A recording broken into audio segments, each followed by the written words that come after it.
Spirit now to move in our midst such that we leave here with a clearer sense of that which you would have us do in this place. For Christ's sake, amen. Amen. I just wanted to preface this by saying this was a year-long course and I've been asked to do in, 30 minutes. So these were the two books for the course. So the Book of Common, you can't, I will just tell you, you can't do it justice in 30 minutes. But I'm going to try. Okay? 40 minutes.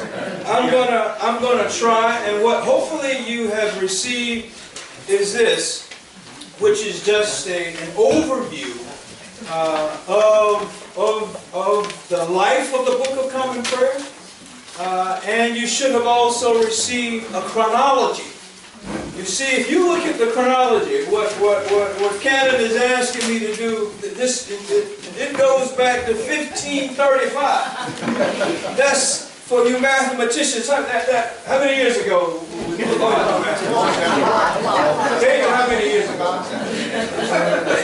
Either David. That's a long. Dr. Student, how many years ago?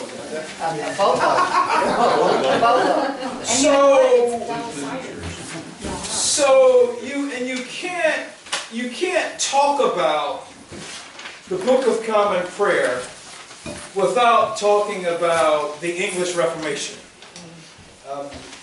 And so there were these rumblings, if you will, in the 14th century.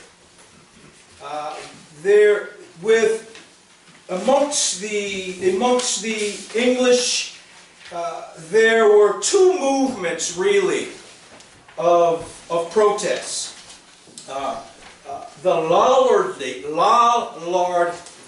L-O-L-L-A-R-D, and the Renaissance humanism movements. These were two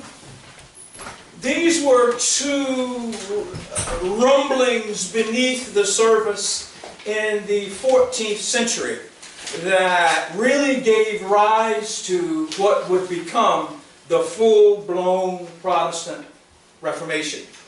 Owing its origin to the 14th century John Wycliffe, embraced scattered, loosely related coteries of sectarian believers in English towns who read their Bible in English from forbidden manuscripts and denied the priestly authority of the clergy. The Mass was, the church was all Catholic. So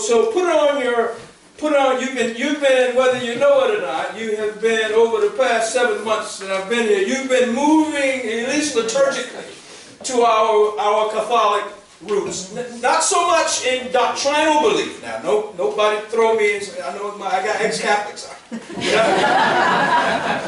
Not doctrinally so much as we are liturgically. But the Mass in the 14th century was all in Latin. And it was something held very closely to the vest of the priests.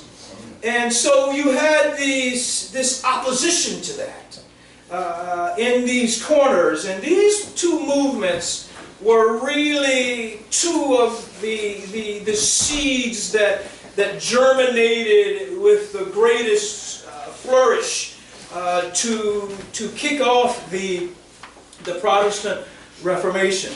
The Renaissance humanism had struck as deep roots in English as any European soil.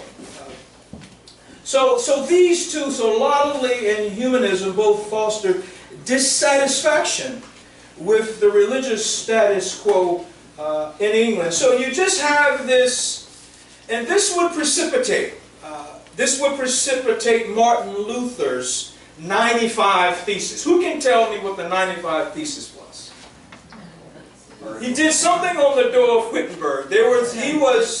Everybody was Catholic, okay? So we were all under the Catholic old church rule.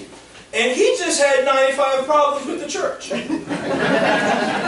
So if you just think of walking over to St. Philip's and these 95 things that said Reggie, we got a problem with these 95%. And so